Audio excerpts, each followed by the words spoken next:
All right, so we've been through the first two steps, which is to choose where your song is going to go and getting it mastered. Now, you've got your mastered final product, whether it be a single, an EP, or an LP, a full-length album.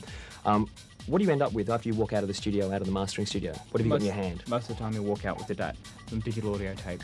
A few places will master to a CD master, but generally most manufacturing places want a time-coded DAT, and that's part of the service of mastering. So you get a list of the time codes, which is the positions where all the songs are, and you've got your master DAT. Okay, so where do you take that? Where's the next step from there? Well, that goes off to the manufacturer, and it depends if you're going to vinyl, then it still needs to be cut. So that will go off to the vinyl plant, and generally there's only one place in Australia that does. There is only one place that does vinyl. That's in Melbourne. So whether your deal that you set up with them, or if you're paying for it yourself, whether you go through them or if you get it cut overseas.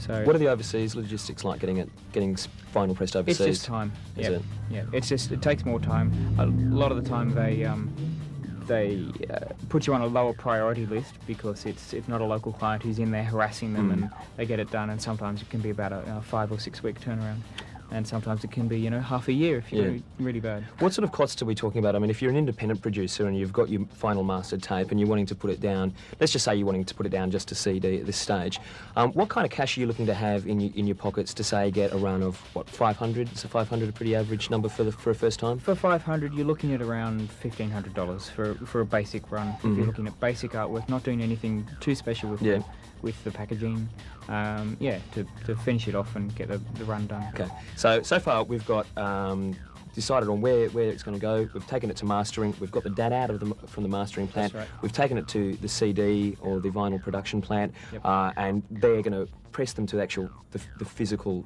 materials, and also put the artwork on the top of that.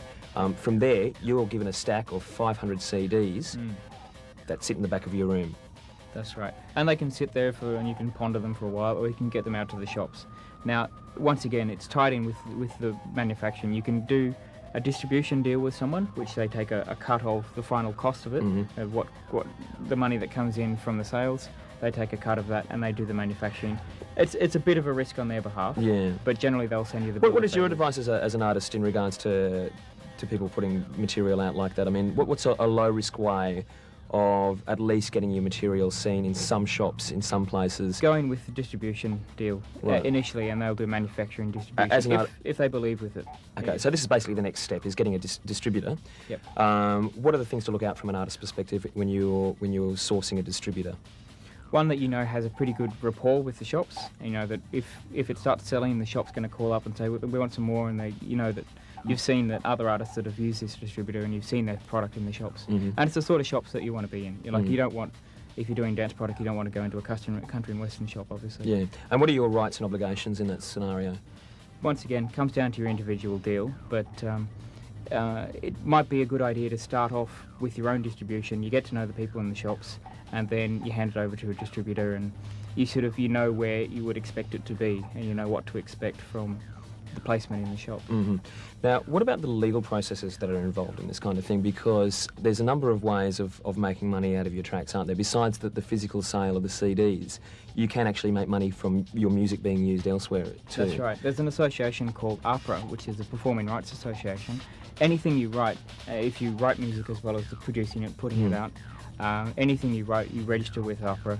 They're a great organisation. You get it played on radio, cinema, TV. There's always royalties collected from those places. So this is another step, a logical step is to join APRA if you're going to be releasing material. Join APRA.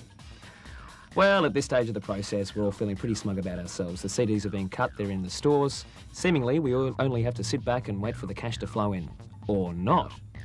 Well, I guess the most important part of the process now is to if you're doing it yourself, get out to the stores, make sure you know the accounts people, make sure you've got all your receipts and all your agreements with you when you do it and collecting the money.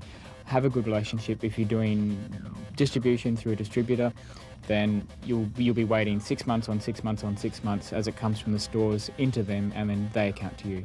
But that's the way to do it. Just get on their case, make sure you've got an idea of what's been selling. And what about promotions inside the stores as well, Noel? Pretty much it's up to the individual stores what they'll allocate you space for, but if you want to go and put together funky little stands, it'll all help.